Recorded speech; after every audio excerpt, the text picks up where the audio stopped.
And we're back after a slightly longer break than usual. It's because of we all needed a couple of days after those incredibly devastating games on Sunday. But there was a lot more news on Monday and Tuesday to take the footballing world's attention a little bit away from those awful performances. But big transfer window, very different under very like special circumstances, obviously considering COVID and everything that's gone on this year. So it was really interesting to see how clubs came out and did their business. You know, we spoke about Chelsea early on, but something that all three of us wanted to discuss, and something we started discussing earlier was the smaller teams and just the incredible influx of talent that has come into the Premier League.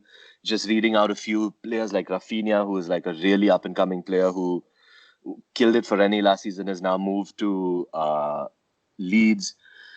Ruben Loftus-Cheek, another player who was like, you know, in and around the Chelsea starting lineup and of a Champions League team, and now he's gonna apply his trade with Fulham. Fulham signed another couple of defenders.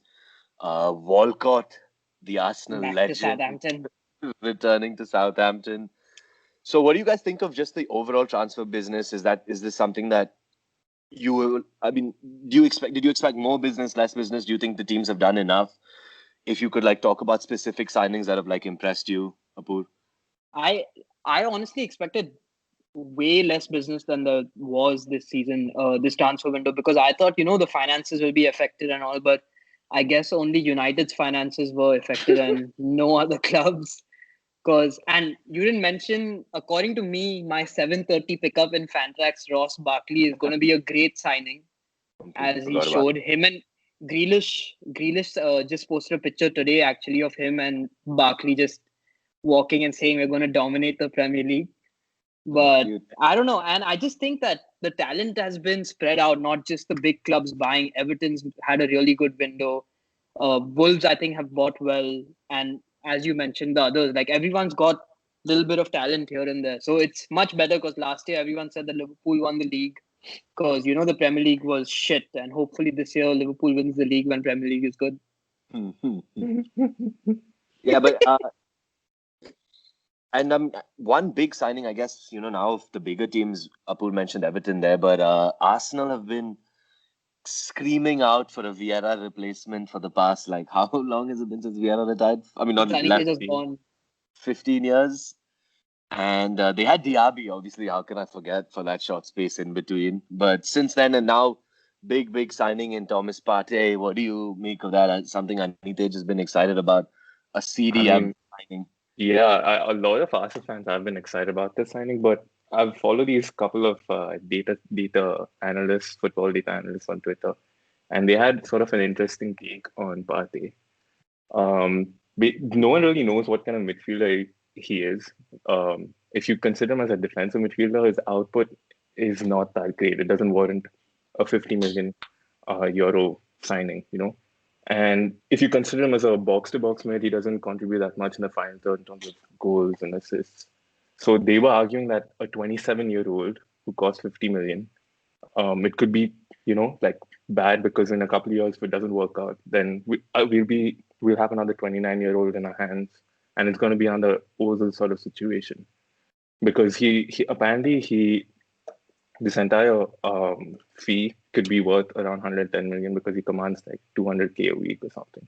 So we could have like an Ozil situation potentially, but But I don't like know. the I don't. one thing, But the the upside, what one is thing the about upside? 50 million, well, when you say 50 million, like you also have to take that into context of today's transfer market, where that's like, like 25, 30 million a couple years ago. Like I feel like 50 definitely is still a lot. Don't get me wrong, but I mean it's inflated. You have so many signings that go for like Joelinton and stuff like that that just completely can flop. At least here you have, a player that's played in Champions League at the highest level, plays for his national team.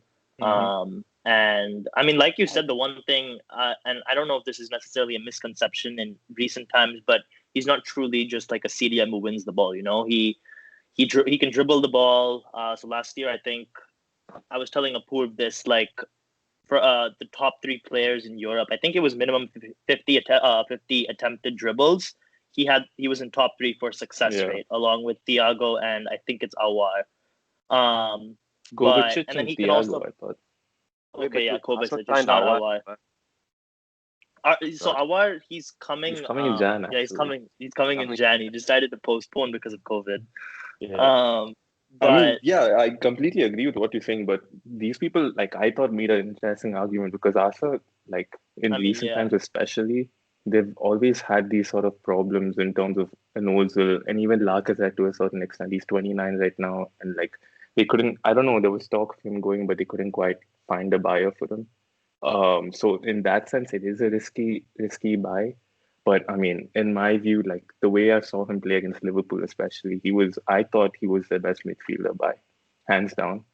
And another thing is like Diego Simeone like has such a structured way of playing that there's no real like, freedom for players playing in Atletico. So for him to come to Arsenal, I feel like we can see a lot more of him in terms of the final third as well. So in that sense, I think he could improve. And what I hope to see is him improving the players around him, and especially Granit Xhaka, because I think Xhaka needed that sort of um, partnership next to him. Because Torreira's a small guy; he used to get like he couldn't win the aerial balls as well. So to have a player like Partey who's physical and stuff as well would like help his game out, I think. Wouldn't he play instead of Xhaka though? Isn't Xhaka been playing that more like defensive, deeper playing and like I don't think so. I mean, it's interesting. Yeah, I think he's going to Like, partner Xhaka for sure. Yeah, I think he would. There was this interesting picture of Vieira and Petit, and like someone He's posted a picture of getting Vieira, happy. Petit, and like Partey and Xhaka together. So I feel like it could be something, a double pivot like that. That's what I hope at least. So but you're talking about Simeone's system and like how much that makes use of a player like that. So it'll be interesting to see. You know, he's going from parking the bus in Madrid to now parking the bus in London. So it'll be fun to watch him put But I like mean, to be honest though, like no one really knows what Arteta's formation is because it goes from a 3-back to a 4. Does It's he so know? with that ways, huh?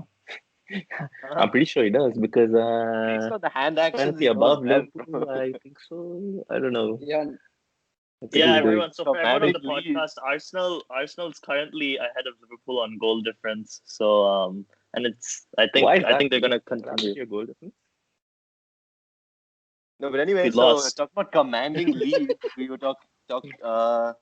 Let's come back to. So we spoke about the business of Arsenal. So now there's only one big club that did a lot of their business, like 66% of their business on the final day by signing Telles and Cavani. Okay, I forgot we signed those two young guys, but Cavani and Telles, the answer to like the most drawn out summer in the history of the club. Even though it was the shortest, it was also the longest in a lot of our fans' heads. It was just like a really, really torturous summer from like looking like Sancho was in the bag, 100% deal done, players interested, all of that. It just like really failed to materialize in the timeline that everybody wanted, and in the end didn't even happen.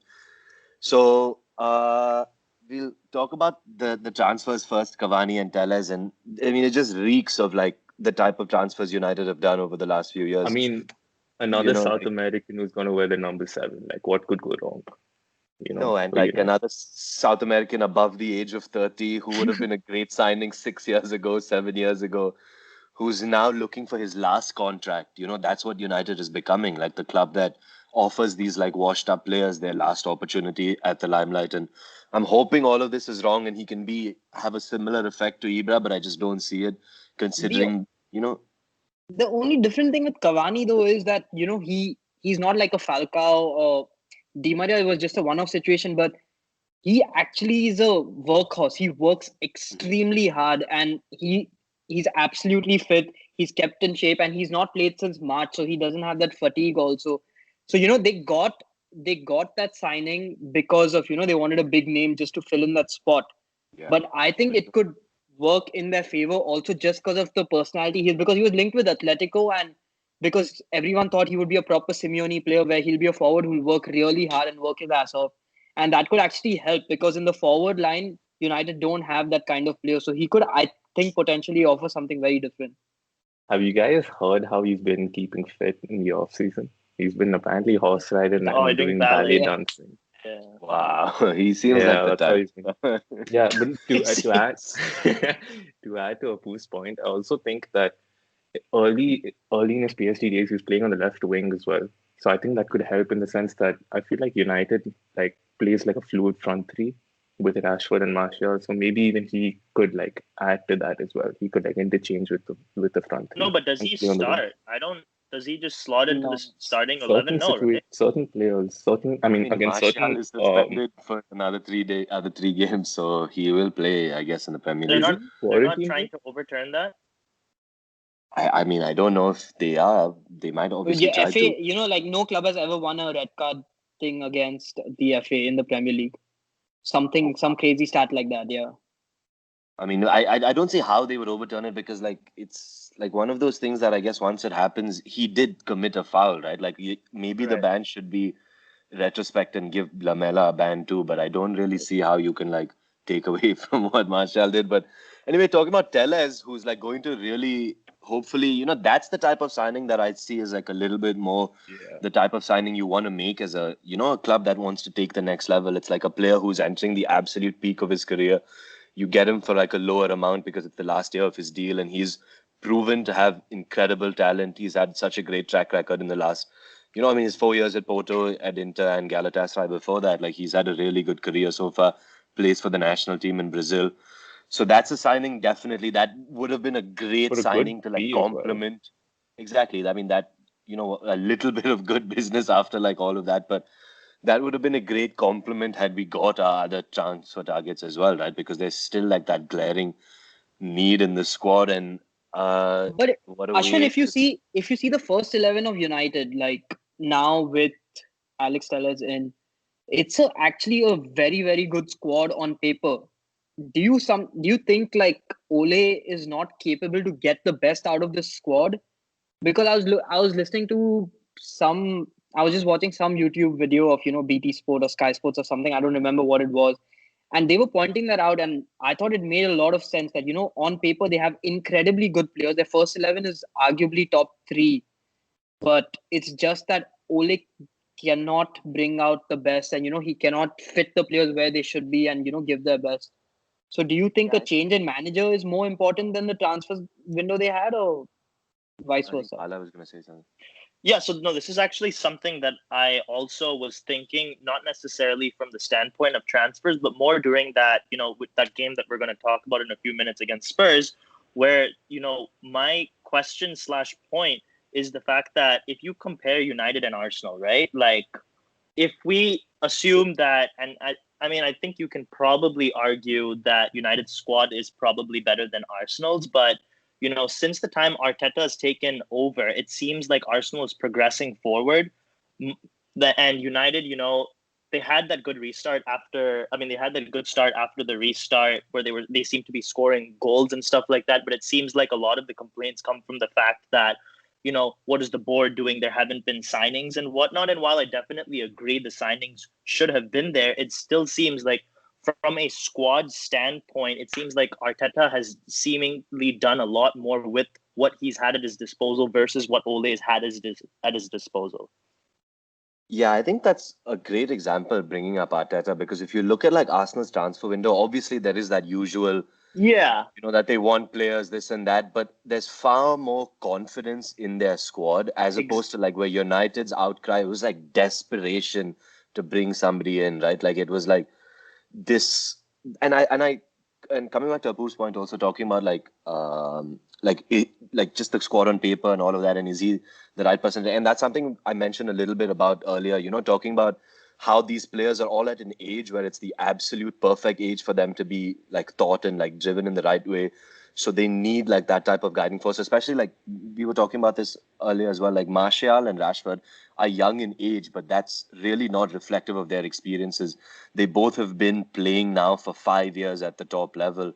So for them to take that next level, like you can see Richarlison having done, like you can see, like the Everton players having done, like Digne and Mina and Keane under Ancelotti. I don't really see that with these United players, like this Rashford's growth is kind of what he was going to do anyway. I mean, and I don't know, maybe like it's a little bit knee jerky considering the bad results we've had lately, but I just don't see like a pattern, like with Arteta, whatever, the parking the bus, these things have come out, but it's because he's putting up a sort of like pragmatic system.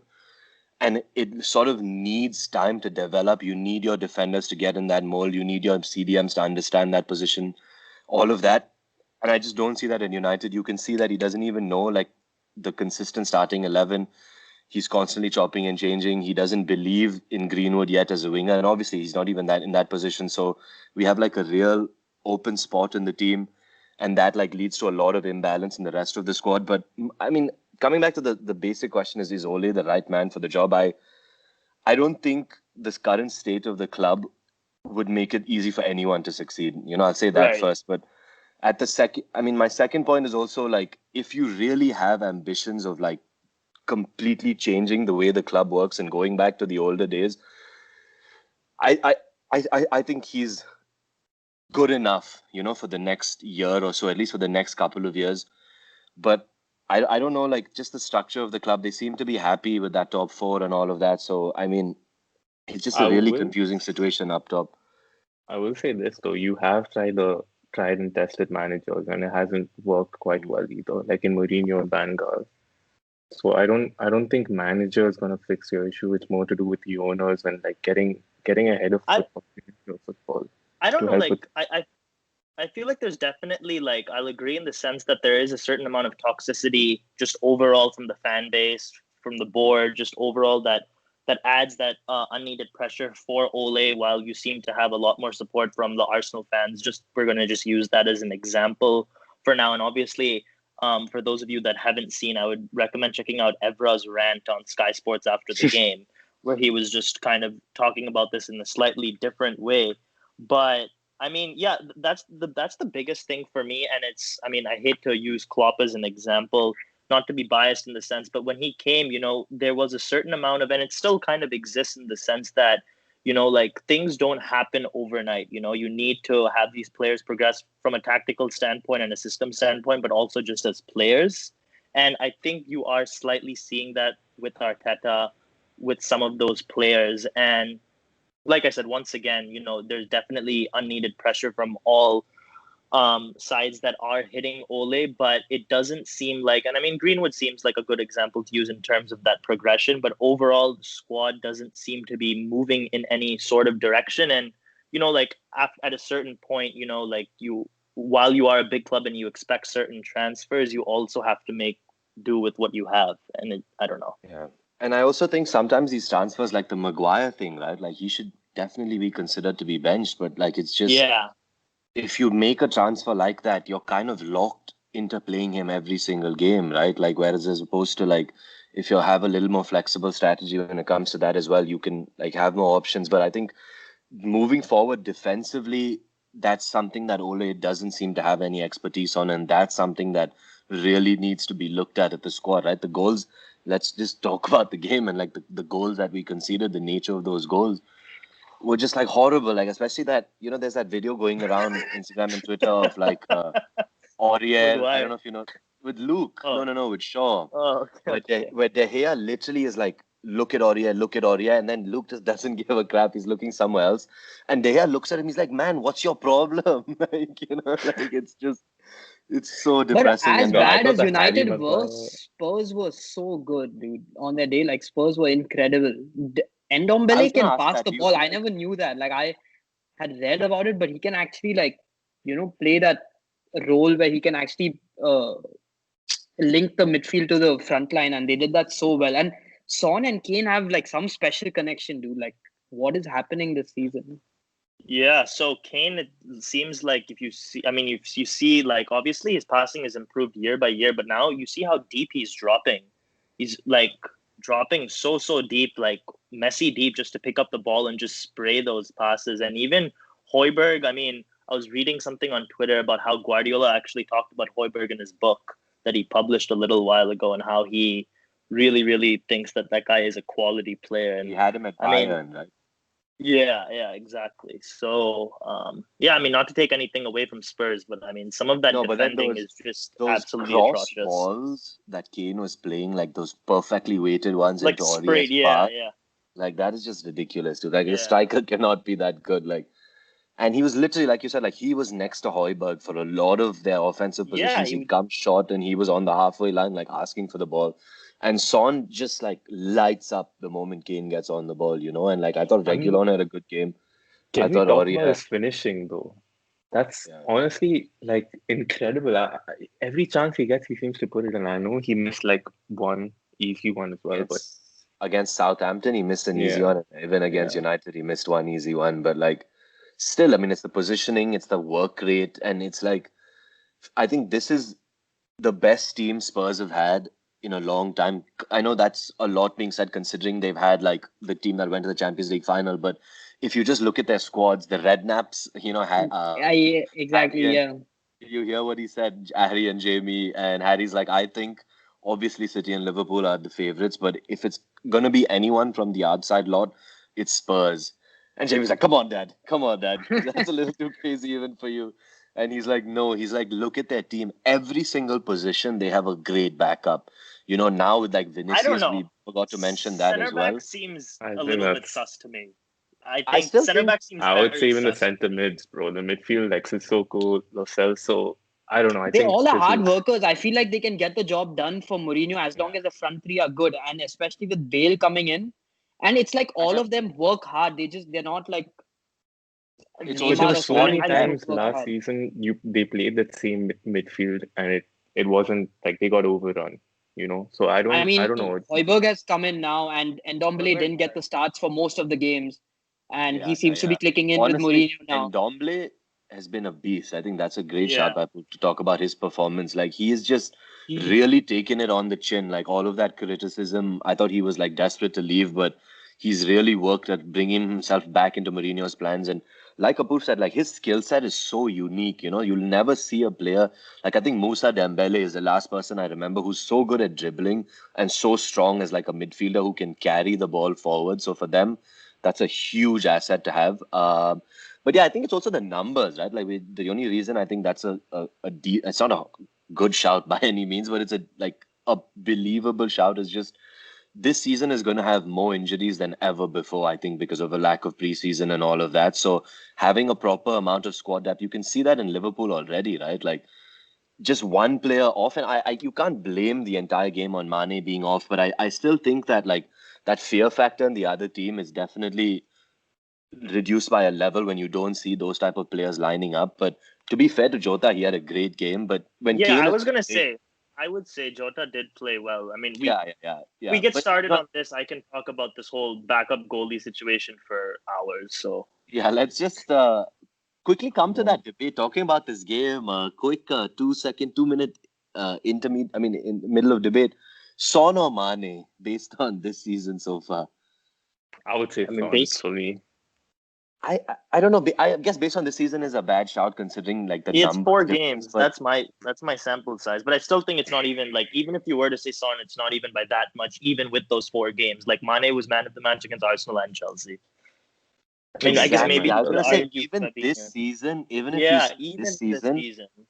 that what those goals against Southampton were brilliant, no doubt. But like that was a suicidal line. Like United were playing like crap, and no doubt Son was brilliant. And I think it's literally down to two of them. And I think that's the conversation right now for who the best player in the Premier League is. Apoor, whose tweet did you like that said Mane is the best player in the Premier League without a doubt? Was it Fabregas? It was I Yeah, like think yeah, I it think was. so. it was Yeah. Fabregas. Right? I saw Yeah. that and I was like, yeah, what is this guy? Then I watched the Chelsea and Arsenal game. I'm like, oh, he has a point. Like, like that's No, actually but Fabregas before was I got brilliant. cut off, my connection cut off. You said that like Mane was one of our biggest misses. I still think he would have made a difference for sure, but I think Henderson was a bigger miss in that midfield three against Aston Villa. I mean, it was a very one-off game, but Henderson is something we miss a lot because our right side is so weak with Trent, who's awful defensively. At least he started the season so bad, and Salah is not anywhere as close to Mane, and Nabi doesn't work as hard either. So I think Henderson coming in would hopefully, strengthen the whole squad and that right side of the Let's just front. talk about that game a little bit. I think everybody talks terribly about Liverpool, obviously, and Liverpool got a lot of. But let's be a positive podcast. Let's talk about Villa's performance and like all. I think two of us or two of the four of us had Villa like getting relegated for sure, and I didn't see any hope of them surviving. but like a couple of great signings have made Grealish a different player. If you just look at the out, I mean, sort of the setup of that midfield, McGinn and Louise look so much better with Barkley in the team as opposed to Huran or whoever. They were constantly rotating in that position, and even their wingers, they have an option now in Traore. So I really see them very, very differently than I did in the beginning of the season. They even signed Matty Cash, brilliant defender, who's really proven to be a good signing so far in the Premier League. What do you, Apoor spoke about Barkley briefly. Anitej was questioning Grealish a little bit before the start of the season. I don't know if your questions have been answered. Yeah, I mean, Grealish and Barkley seem to have that connection. Speaking of connection, someone's having connection problems. Train. But Okay, continue. yeah, I think Barkley and Grealish seem to, especially for that. I don't know which goal it was, the fifth or the sixth. Which one was it, Apu? I don't quite remember. But I they had stopped like watching after the third, so I don't know. they had like a cute like 1-2, and then they scored, celebrated together. So they definitely seem like they have a connection. And only Watkins, dude, that hat trick, he hit the bar as well. The goal y'all are But talking about, did you see what Grealish did when he took the step over and put it through Van Dijk's legs Oh my for God. And Barkley? then That was Barkley missed incredible that. by him. Yeah, Yeah, Barkley missed that Barkley. one, yeah. And even Tyrone Mings, he had such a good game. He's been playing well, So dude. how Like about that guy just Tyrone bombards. Ming? Every time he touches the ball, he just smacks it. Like he doesn't try to control, try to dribble, nothing. He just takes it straight clearance rosy. Like I loved watching that Villa He would defense. be like the favorite centre back of every Indian school coach, you know? Like you get the ball at the back and you blast. No, like tall guy, strong, all of that. Just big, doesn't know what to do with the football at his feet. But yeah, like they missed a lot of chances as well. You mentioned that they hit the post, but it's just a one-off game at the end of the is it day. is But it a one-off game though? they Because should have Yeah, I was scored it's gonna back. like ask. no. I'm not saying it's like just like up to by one-off game. I don't mean it's like up to chance. I thought it was like retarded that they were playing such a high line. Like it wasn't working, and they still continue to do that. I don't understand that, So I especially was with a keeper like that. exactly Like what I was gonna adjust. say is they played what 4 games now, and in the previous three, they've conceded 2 1-on-ones on an average. Like Lacazette got 2 1-on-ones, and Allison was huge, there in that game to save those. And even previous to that, and now with Adrian there, there's no trust between Van Dijk, Gomez, and Adrian. And it's just, I agree with you. Like Liverpool set up way different than they did last December defensively. They're playing a way higher line. I understood why they did that against Arsenal, but against Villa away, they should just, I mean, according to me, Yeah, they should just pack up, just play a few passes, control the game. Even after 3-1, we looked like we can get the goals, but we were just, every exactly. time they get the goal, they were onto it. Like they were having a much better chance than we did. And we were playing good football at the start. Like Salah and Robertson had great games, but every time they got the ball, they look like they're going to score a goal. So something is up tactically also. So I agree with you, Anita. It's definitely not a one-off. It's a one-off scoreline, but the whole defensive thing, it's not a one-off. It's a system that needs to be like looked at by That's what I'm saying. Klopp. I'm And like moving forward, maybe because Alisson's out also for a while right now. I think they should reconsider that. At least maybe it's playing away from home. Buvac. Maybe Anfield. You heard what he said. Yeah, all the leagues, Champions League, everything is because of him. What did he say? You didn't see that? He came out. He's now the sporting director of I think Dynamo Moscow or something. And he had a very casual interview, and he just said that all the success Klopp is having is all because of me. Like he doesn't know anything, and like it's like my mind, my tactics, kind of. I'm putting it in a very biased way, Yeah, but I don't. He something didn't. He along didn't. those He didn't lines. necessarily say that. He just No, he said did say he said I did whatever Klopp did, but I just didn't stand in the spotlight like Klopp did. Like That's what he no. said. He did. He also he did didn't say say that. all the success Klopp had was because of him. But His I He mean, said he he said did all the say I Liverpool. didn't wish them well or whatever after they won whatever they won. He's like, I didn't wish them or anything. I didn't talk to them. But yeah, I No, used to he do said whatever. he wished the club and everything. He didn't call Yeah, Klopp. Yeah. or Oh, the he wished player, the club. but he didn't call the Yeah, that's players what either. he didn't call the players either. Okay, so the conclusion of this is Bala, you're gonna trade Grealish for Thiago or no? Are you like Grealish has scored just 60 The points one game? He won't, So bro. uh, That's uh, why he's on that any- group of fools. You won't. Uh, but I mean, yeah, I mean, the only thing that like got to me a little bit was like at like 5-2, it's like, man, you have like world class defenders. Like, just shut it down. They were still, I guess, even at 5-2, they're like, okay, we still have a chance to like come back. Like Curtis was like running up and down. That was the thing that was like a in little bit in the out of character. in Like the this team post has so much match. poise. Yeah, I sorry to interrupt you, but in the post match, like Klopp addressed that. Like the reporter asked him, "Why don't you just shut it down and just play the game, like pass the ball around?" And he's like, "The team's mentality is not that. Like we want to go ahead and we want to do whatever we can to get a better result." And he's like, "Obviously, it didn't work in our favor, but we will never give up." And the whole Klopp thing where we want to go at it, we want to score. So I don't know. It wasn't practical. The approach wasn't practical, but I understand where Klopp. Yeah, I guess the team is so trained to play in a certain way that irrespective of, and it's like worked to their positive in so many previous occasions where even if it's like 2-1 down in the 89th, they're still like pedal to the metal 100%. And finally, there was a circumstance where that was not needed and, it just ended badly for them. But talking about that, I mentioned a little bit in the beginning and, how I had Villa going down for sure. And, like obviously this is just one performance, but off the back of the other two as well, now they find themselves like with 9 points, which is just 31 points away from safety, which is something that a lot of us didn't expect them to do. We have to have a little bit of an update on our top four predictions and our bottom three predictions. So I'll start with my bottom three. I think from like a lot of the games that I've watched, we wanted to talk about West Ham a little bit, but we'll maybe touch on them the next episode when we preview games. But I think I had West Ham there. I don't think they're definitely not going down based on the performances I've seen so far. The team that I have still definitely going down is Fulham.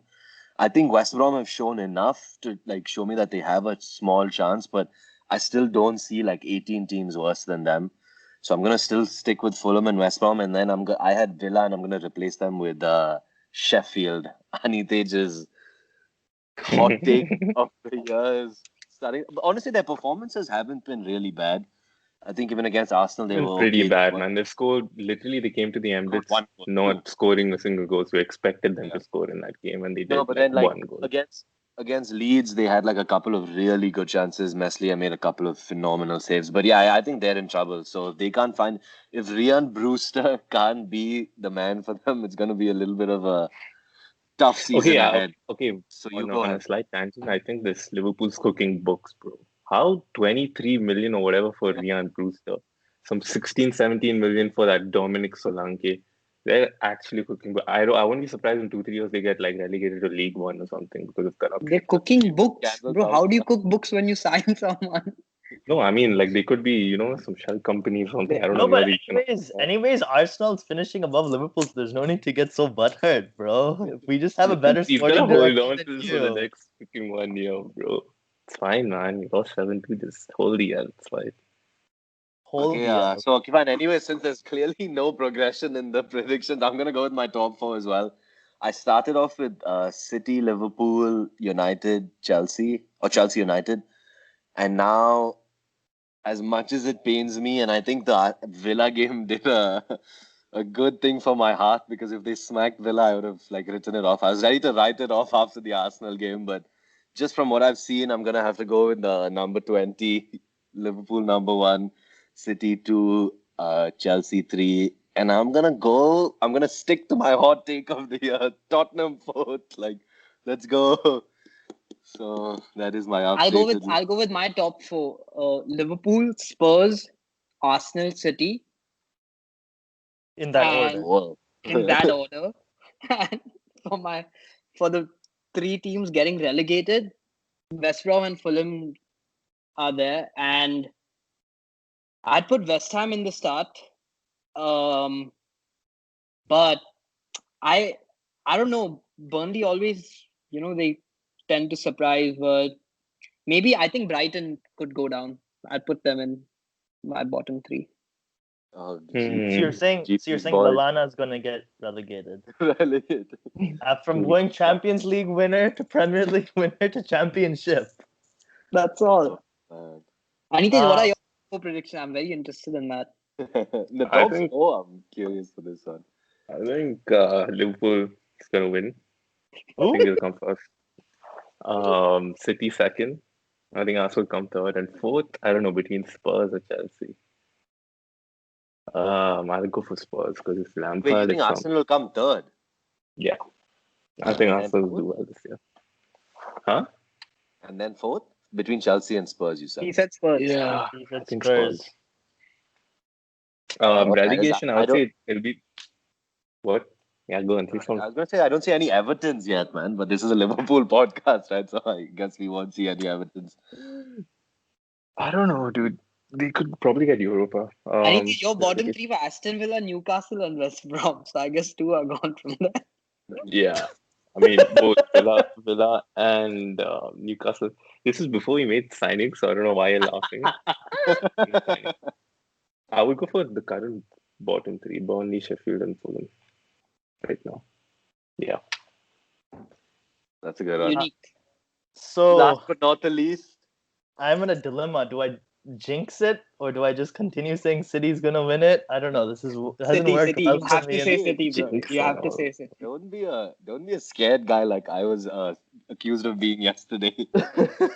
No, I mean, I didn't get a chance to talk about the Liverpool Villa game because my headphones stopped working. But I'm not too worried about that in the grand scheme of things. Mostly because City just fucking suck.